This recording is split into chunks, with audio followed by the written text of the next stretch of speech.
Assalamualaikum students, I'm your teacher Laiba over here with a new topic, ozone deplication.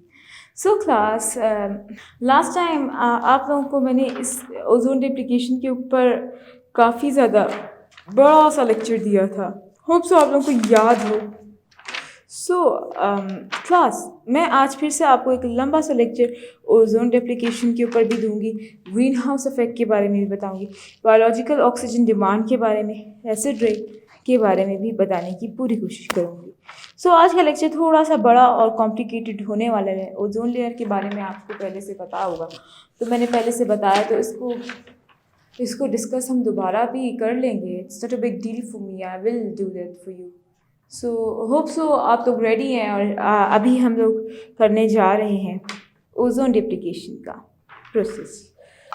सो ये मेरा 69th lecture है, and इस lecture में मैं आपको अपना 100% परफॉर्मेंस देने की कोशिश करूँगी। सबसे पहले ओजोन डिप्लीकेशन को डिस्कस कर लेते हैं। Ozone oxygen is the upper most forms oxygen that a layer over the earth. Ozone के ऊपर एक और लेयर है अर्थ के ऊपर, जो ओजोन के नाम से, O3 के नाम से फेमस है। सो क्लास, वो इतनी ज़्यादा ऑब्लिगेटरी लेयर है कि वो आपके यूवी रेस को भी एक तरीके से कंट्रोल करके लेके आई हुई होती है, और आपकी यूवी अल्ट्रावायलेट रेज जो आप लोगों के लिए बहुत ज़्यादा डेंजरस है, उसके ऊपर भी एक एक्स्ट्रा फ्रेम ग्रिप होती है इस चीज़। और इसके अलावा आपको ओजोन लेयर बहुत ज़्यादा 100% रोल प्ले कर रही होती है आपकी लाइफ में, और ये जो है ना, बाउंड करके रखती है ऑक्सीजन को। ये एक तरीके का प्रोटेक्शन है कि आपकी ऑक्सीजन अर्थ में ही रहे, अर्थ से बाहर ना जाए। तो प्रोटेक्टर एक तरह का काम ये ओजोन ही कर रहा है, ओजोन ही कर रही है। So this ozone shield filters out the ultraviolet rays, और ये बहुत ज़्यादा इंपॉर्टेंट है। ये अल्ट्रावायलेट रेज को फिल्टर करती है of the sun and protects the earth from being damage, और ये अर्थ को डैमेज होने से भी बचाती है। So ozone shield may be in danger of breaking due to the air pollutants, and particularly nitric acid chlorine atoms that attack the ozone layer. तो pollutants इसके अंदर पहले से मौजूद होते हैं, जैसे निट्रिक ऑक्साइड और क्लोरीन। निट्रिक ऑक्साइड और क्लोरीन सब के बारे में यहाँ पे डिस्कस किया गया है कि निट्रिक ऑक्साइड और क्लोरीन दोनों बहुत ज़्यादा इंपॉर्टेंट रोल प्ले कर रहे हैं अंदर, that attack the ozone layer, जो ओजोन लेयर पे डायरेक्टली अटैक करता है। Nitric oxide come from emission of aircraft exhaust and chlorine. So इसमें ये बात बताई है कि निट्रिक ऑक्साइड एक तरीके से बहुत ज़्यादा इंपॉर्टेंट रोल है प्ले कर रहा है।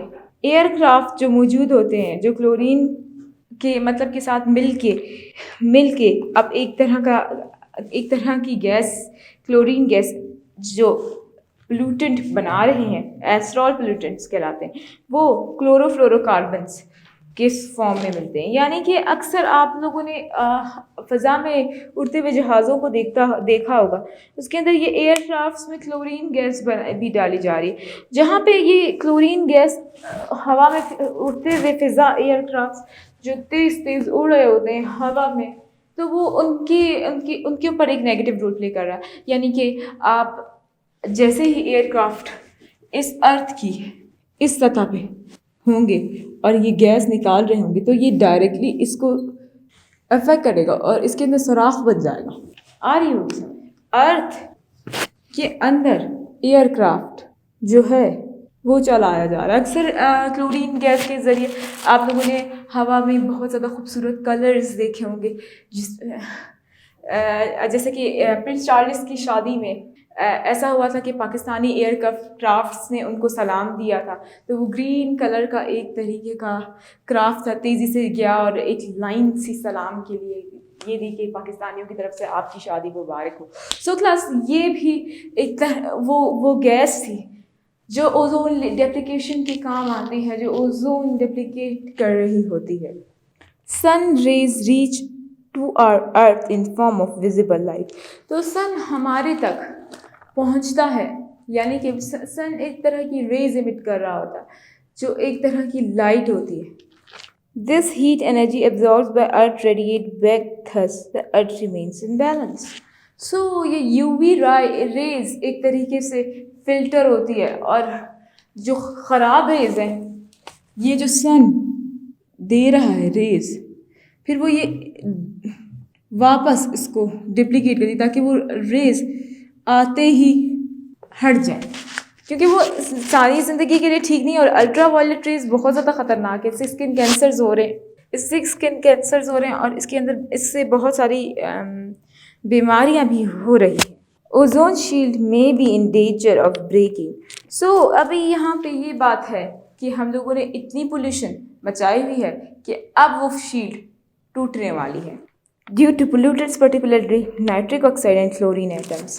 और वो पोल्यूटेंट्स जो नाइट्रिक ऑक्साइड और फ्लोरीन एटम्स हैं, CFCs क्लोरोफ्लोरोकार्बन्स, हमारे बॉडी स्प्रेज में बहुत इजीली मुहैया होता है। Nitric oxides come from emission of aircrafts.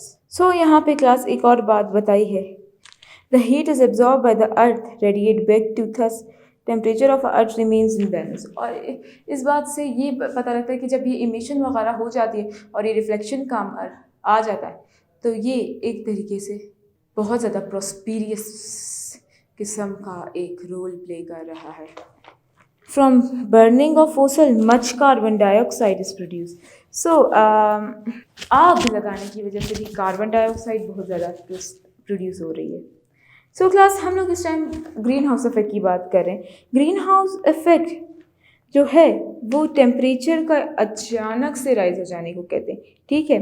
सो इसमें ये बात बताई है कि ग्रीन हाउस इफेक्ट में हीट एनर्जी जो है वो रेडिएट बैक हो जाती है to space, thus temperature of earth remains in balance. और इसमें ये बताया है कि temperature of earth remain balance रहती है, क्योंकि हमारी यहाँ पे सन की रेज भी इमिट हो जाती है और हीट जो है वो एब्जॉर्ब कर ली जाती है। अर्थ अपने अंदर भी थोड़ी हीट एब्जॉर्ब करती है। कहते हैं ना कि अक्सर अर्थ की हीट नज़र आती है, किस तरीके से नज़र आएगी? लावा जब फट जाता है, लावा बाहर आ रहा होता है, गरम गरम आग निकल रही होती है, इसके करीब जो भी जाए तो हड्डियाँ वगैरह सब कुछ जल जाएगी। सो ये हल्का हल्का चल रहा होता है, लेकिन ये बहुत ज़्यादा ख़तरनाक होता है, बेहद ज़्यादा ख़तरनाक। उसमें हाई टेक एनर्जी होती है, बहुत ज़्यादा तेज़ किस्म की एनर्जी होती है। सो क्लास हम आगे पढ़ेंगे। From burning fossil fuels much carbon is produce in atmosphere. इसके अंदर ये बताया है कि फोसिल फ्यूल्स के जलने से बहुत ज़्यादा कार्बन डाइऑक्साइड प्रोड्यूस होती है। About half of this is utilized by plants' life or absorbed by the ocean water and remain goes to the accumulation in the lower areas of atmosphere. So आधे से ज़्यादा light आधे से ज़्यादा गर्मी आपकी प्लांट लाइफ एब्जॉर्ब करती है। फिर उसके बाद गर्मी ओशियन यानी बड़े बड़े समंदर एब्जॉर्ब कर लेते हैं, बाकी छोटे छोटे एरियाज़ पे चली जाती है, बाकी तो छोटे छोटे एरिया से चली जाती है। In the lower areas atmosphere forming a thick dense layer of carbon dioxide. तो छोटे इलाकों में बहुत ज़्यादा बड़ी डेंस लेयर आ जाती है कार्बन डाइऑक्साइड की। This thicker layer inhibited the radiation and of heat energy is absorb back earth to the space and add more temperature to the surface of earth. जब अर्थ एब्जॉर्ब करना शुरू करती है तो एक लावा के फॉर्म में बन तो जाती है, लेकिन जब अर्थ में हीट का इजाफा होता है तो एक बात याद रखें, फ्लड्स आना शुरू होते हैं, सैलाब आना शुरू होता है और बर्फ़ पिघलना शुरू हो जाती है। कहा ना मैंने आपको, अंटार्कटिका की अगर बर्फ़ पिघलना शुरू हो जाए तो हम सी लेवल बहुत इंक्रीज़ कर जाएगा और पानी आप सारी इंसानी नस्ल को बर्बाद और तबाह कर देगा। This warming of earth surface is called green house effect. और ये गर्म हो जाना अर्थ सरफेस का ग्रीन हाउस इफेक्ट कहलाता है। The thick layer of gas like grass of greenhouse that allow incoming solar radiation.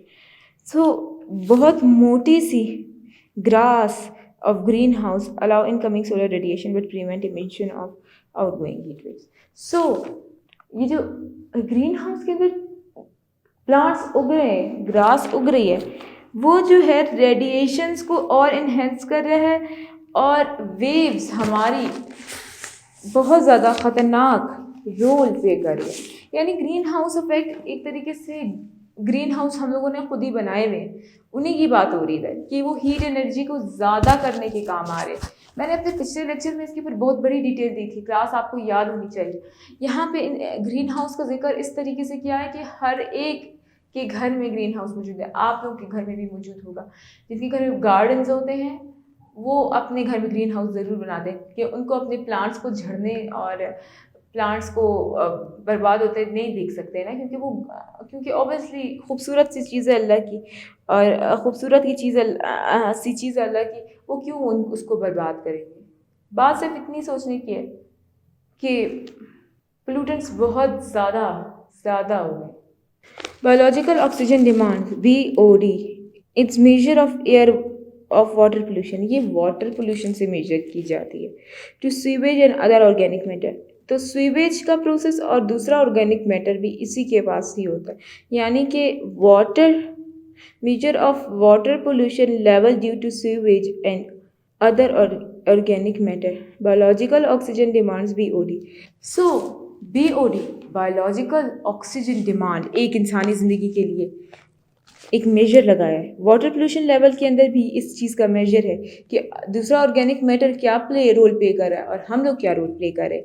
Is the amount of oxygen needed by microbes to decompose the organic matters. इसके अंदर ये बात बताई है कि हम लोगों के पास माइक्रोब्स हैं जो यूज़ होते हैं ऑर्गेनिक मैटर को डिकम्पोज करने के लिए। A fix period of time, normally 5 days, 5 दिन हम लोगों की ज़रूरत होती है कि माइक्रोब्स अच्छे से एक लाश को गला सड़ा देते हैं। So large amount of sewage waste in water create BOD which robs the water dissolve oxygen. Biological oxygen demand water के अंदर आ रही है। ये वो गंदगी है जो आप अपनी गंदगी जब पानी में डायरेक्टली डाल देते हैं तो वो सारी ऑक्सीजन को बर्बाद कर देता है पानी की। तो बायोलॉजिकल ऑक्सीजन डिमांड एक मेरीन लाइफ के लिए कि एक क्लास पहले के वक्त है कि ब्लू व्हेल कुछ भी नहीं थी, इससे बड़ी बड़ी फिशेस, शार्क्स पाई जाती थी। सो क्लास पैसिफिक ओशियन की तो हम लोगों ने कभी गहराई नापी ही नहीं है, हमें पैसिफिक ओशियन का कुछ पता ही नहीं है कि वो कितना गहरा है। लेकिन ब्लू व्हेल्स जो पाई जाती हैं वो अक्सर पानी की सतह पे आ जाती है, जिनका साइज़ बहुत बहुत बहुत ज़्यादा बड़ा होता है। इतना बड़ा होता है कि एक बहुत बड़ी मछली, बड़ा सा जहाज़ उनकी सिर्फ एक दुम के बराबर होता है। सो क्लास, आज के इस लेक्चर में मैंने आपको बायोलॉजिकल ऑक्सीजन डिमांड के बारे में बताया कि साइंटिस्ट ने ये एक BOD नाम इसलिए दिया है ताकि वो डिमांड करे ऑक्सीजन सिर्फ और सिर्फ एक्वेटिक या मैरीन लाइफ के लिए, जो पानी के अंदर रहने वाली लाइफ है उनके लिए, ताकि वो अपनी ज़िंदगी एक तरीके से गुजार सके। हमारा वाटर पे ही डिपेंडेंस है क्लास। आप एक बात याद रखें, आप डायरेक्टली इनडायरेक्टली बल्कि बेहद ज़्यादा 100% आपकी बॉडी सेल चलने के लिए, वर्क करने के लिए पानी की ज़रूरत होती है, और आपको पानी की रिक्वायरमेंट बेहद बेहद बेहद ज़्यादा है। सो क्लास, आज के इस लेक्चर में मैंने आपको काफ़ी कुछ इन्फॉर्मेशन दी है इन सब चीज़ों के बारे में। होप सो आपको ये क्लियर हुआ हो कि हम लोगों को ऑक्सीजन के ऊपर भी हर चीज़ से, हम लोग एक तरह के एक सर्कल में आए हुए हैं जहाँ पे हम हर चीज़ से घिरे हुए हैं। गंदगी, आलूदगी, हवा में, पानी में, हर जगह। सो हमें इस पे कंट्रोल करना है। आपको अवेयरनेस की बेहद ज़्यादा ज़रूरत है। आपके पास अच्छी मछली खाने को नहीं आएगी तो एक बात याद रखें कि आप कैसे एंजॉय कर सकेंगे अपने मील को। आप कैसे 100% अच्छी खुराक लेंगे जिसके अंदर कार्बोहाइड्रेट्स, प्रोटीन्स और मिनरल्स सब कुछ हो, जिसके अंदर 100% एक एक चीज़ पाई जाती हो। सो क्लास, इधर इसके बारे में आपको काफ़ी ह्यूज डिटेल में दे चुकी हूँ। सो आपको समझ में आया होगा कि ग्रीन हाउस इफेक्ट जो गर्मी बढ़ाने का काम कर रहा है, इसी तरीके से BOD बायोलॉजिकल ऑक्सीजन डिमांड जो वाटर के ऊपर है कि वो डिज़ोल्व ऑक्सीजन ही ख़त्म हो रही है, बेचारी मछलियों का क्या होगा। और ओजोन डेप्लीकेशन जो बेहद ज़्यादा लाजमी, जो हमारी ज़िंदगी से डायरेक्टली कनेक्टेड है, जो हमें सांस लेने की का एक अपना निज़ाम अल्लाह ताला ने दिया हुआ है, वो उसके ऊपर सोचना हमारा बेहद ज़्यादा लाजमी तरीन काम है। एसिड रेन पढ़ेंगे class. Sulfur dioxide oxides of nitrogen react with oxygen and drain water readily to form sulphuric acid. तो सल्फ्यूरिक एसिड का बनना, सल्फ्यूरिक एसिड का बनना,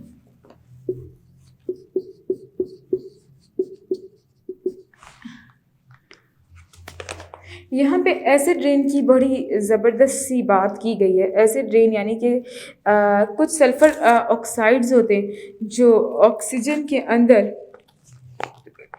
एक्ट करके पानी के अंदर, बारिश के पानी के अंदर चले जाते हैं, sulphuric acid and nitric acid respectively, यानी कि वो डिज़ोल्व हो जाते हैं पानी के साथ, वो भी बादलों के साथ, और फिर वो उस पानी में भी आ जाते हैं जो रेन में होते हैं। Rain contamination, these acids are known as acid rain. तो ये एसिड्स जो सल्फ़र डाइऑक्साइड और सल्फ़र ऑक्साइड और नाइट्रोजन ऑक्साइड्स दोनों मिलके एसिड रेन कॉज कर रहे हैं। Large amount of acid rain में कॉज डेथ ऑफ फिश। बहुत ज़्यादा एसिड रेन आप लोगों की मछलियों की death in fish in lakes, क्योंकि पानी जो होता है ना बारिश का, वो सारा डायरेक्टली चला जाता है आगे समंदर में। तो समंदर में जब एसिड जाएगा तो मछलियाँ खामखा मरेंगी, ऑब्वियस सी बात है। Readily to form the sulfuric acid, nitric acid respectively. Rain containing these acids is known as acid rain. और ये सारे एसिड जो कंटेमिनेशन का काम करे, गंदगी पालने का काम करे, उसको हम लोग एसिड रेन कहते हैं। High concentration of this salt is poisonous fishes. और ये जहरीली मछलियों का भी एक तरीके से ईजाद हो रही है। जहरीली मछलियाँ इतनी ज़्यादा ख़तरनाक है क्लास। आप एक बात याद रखिए कि अगर जहरीली मछली खाएंगे आप लोग तो आप लोगों के ऊपर ही असर हुआ, आप लोगों की जान जा सकती है। सो ये गंदा सल्फ्यूरिक एसिड और नाइट्रिक ऑक्साइड हवा में ही आलूदा कर देता है। ये आपको मिल रहा है वहाँ पे जब ये बारिश के फॉर्म में मिल रहा है, और ये बारिश का पानी डायरेक्टली लेक्स से होता हुआ ओशियंस में चला जाता है, और ओशियंस में जब ये चला जाता है तो ये बहुत ज़्यादा नेगेटिव रोल प्ले कर रहा होता है। How to control pollution.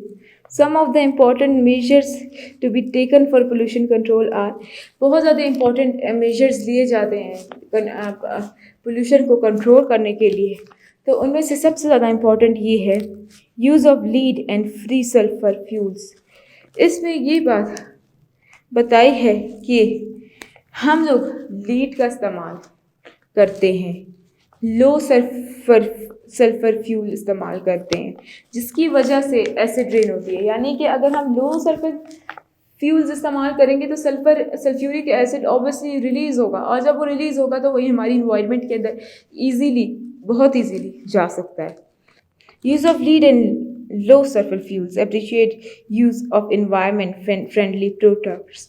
सो हम लोग को चाहिए कि हम अच्छा अमाउंट ऑफ सल्फ़र यूज़ करेंगे, थोड़ी क्वांटिटी में यूज़ करेंगे ताकि ये कंट्रोल हो सके। इसके अलावा हम लोग ऐसे प्रोडक्ट्स यूज़ करेंगे जो इंसान के साथ ह्यूमन फ्रेंडली हो, इन्वायरमेंटल फ्रेंडली हो, यानी कि जो गंदगी ना कर रहे हो, जो कम गंदगी कर रहे हो।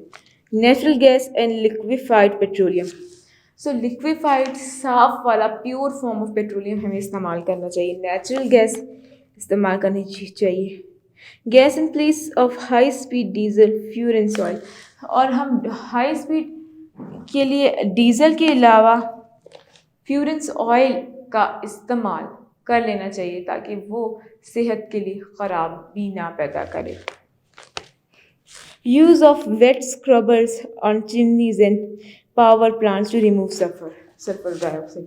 सो क्लास सल्फर डाइऑक्साइड एक तरीके से इंडस्ट्रीज में भी इस्तेमाल हो रही है। सो यहाँ पे चिमनीज के बारे में बताया। सो क्लास चिमनीज धुआं निकालने वाली कारखाने में चिमनीज ये काम कर रही होती हैं, ये देखें।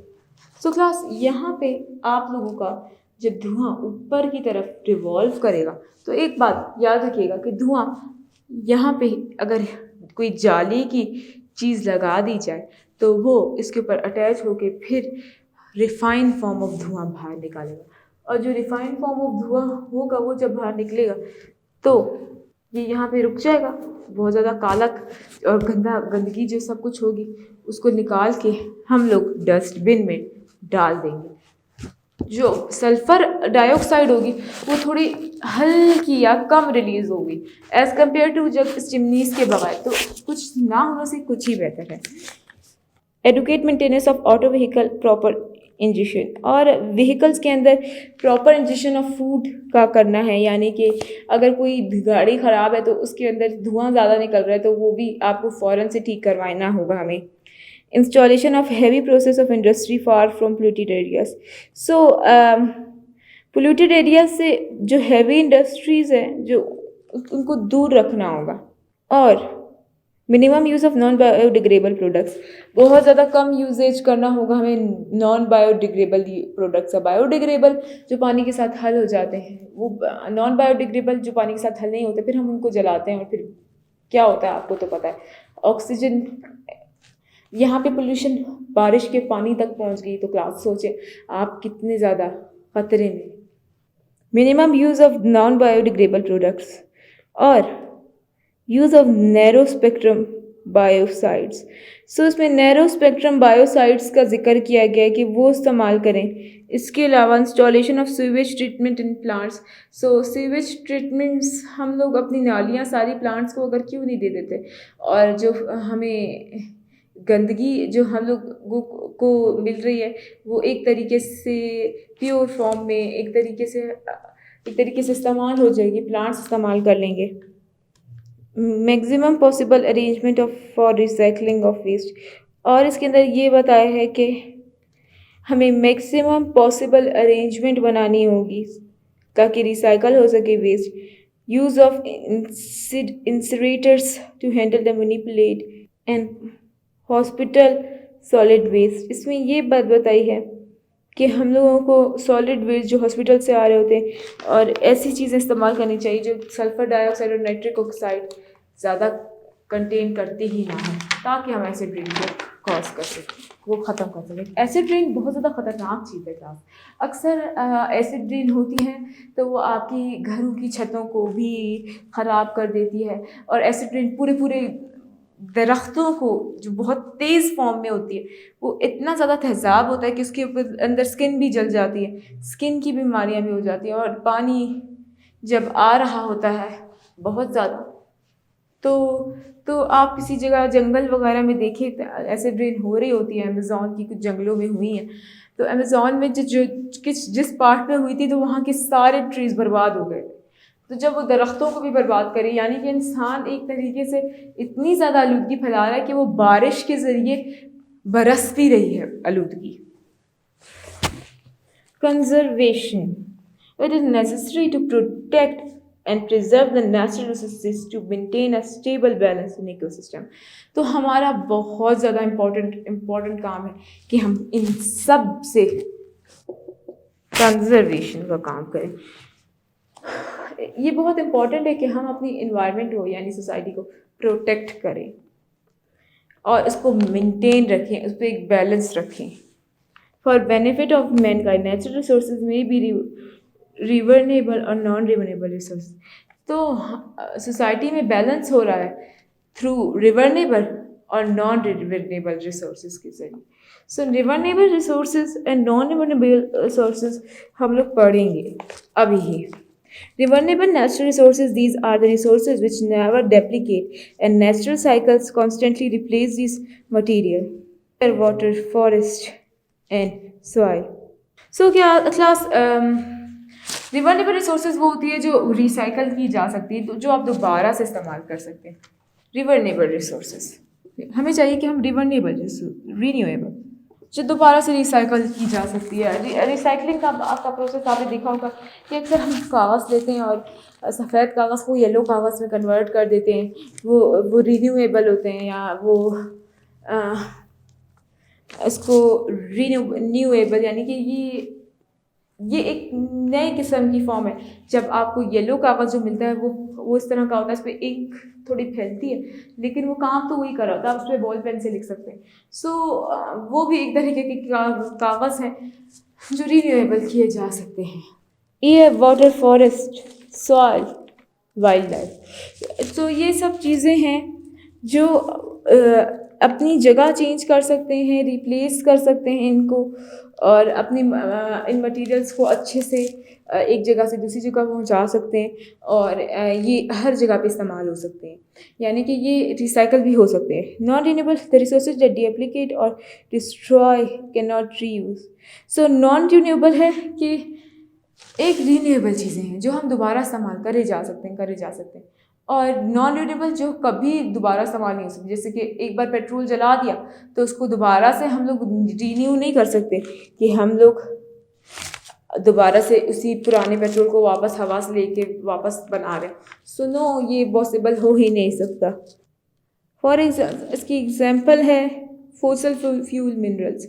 फोसल फ्यूल मिनरल्स इसकी एक बहुत ज़्यादा ज़बरदस्त किस्म की एग्जाम्पल है। How to conserve the natural resource can be conserve either directly. So इसमें नेचुरल रिसोर्स को हम कंजर्व कर सकते हैं डायरेक्टली और indirectly. By taking care of natural resources, हम लोग उन नेचुरल रिसोर्सेज की बहुत अच्छे तरीके से केयर करें, यानी कि पानी को कम इस्तेमाल करें, पानी को आलूदा ना करें, पानी के अंदर कचरे ना डालें। इस तरीके से हवा में ऐसी ऐसी फालतू की, जब हमें कुछ जलाना नहीं होता, फालतू में हम लोग जला रहे होते हैं, तो वो वाला काम भी हम लोग ना करें। और हम लोग फालतू में जला के या फालतू में आलूदगी फैलाने वाला काम ना करें। तो ये एक direct care of natural resources है, यानी कि हम ज़्यादा जलाएं ही नहीं, ज़्यादा पेट्रोल इस्तेमाल करें ही नहीं, हम बहुत अच्छी फॉर्म ऑफ पेट्रोल यूज़ करें। Indirectly by controlling human population is constantly reducing the population level. और इनडायरेक्टली अगर हम पॉपुलेशन पे कंट्रोल कर लेते तो एक बात याद रखिए क्लास, एक बंदा 100 रैपर्स, 200 रैपर्स, करोड़ों रैपर्स अपनी सारी ज़िंदगी में फेंकता है, चलें ठीक। अगर उसके बहन भाई होंगे तो वो भी 100 करोड़ों रैपर्स फेंकेंगे। बात मेरा ये समझाने का ये है कि अगर हमारी पॉपुलेशन कम होगी, यानी एक ही भाई होगा या 2 बहनें होंगी या 2 भाई होंगे, तो वो परफेक्ट है। आपको आपको कुछ ज़रूरत ही नहीं है इसके अलावा, क्योंकि 2 होंगे बच्चे और पॉपुलेशन कंट्रोल हो जाएगी, यानी पॉपुलेशन ज़्यादा बच्चे नहीं होंगे। अगर 8-9 बहन भाई होंगी तो वो आलूदगी में पार्ट लेंगे। जितनी कम पॉपुलेशन उतनी कम आलूदगी में पार्ट। सो क्लास, हम लोग अगले लेक्चर में इससे आगे कंटिन्यू करेंगे, कंजर्विंग फॉरेस्ट के बारे में पढ़ेंगे। सो आज के लिए आप लोगों के लिए इतना ही, फिर मिलेंगे नेक्स्ट लेक्चर में। होप सो आज का लेक्चर आपको क्लियर हुआ हो। आप लोग मेरी वीडियो एक बार फिर से देखिए, आपको ज़रूर समझ में आएगी। फिर मुलाकात होगी। अल्लाह हाफिज़।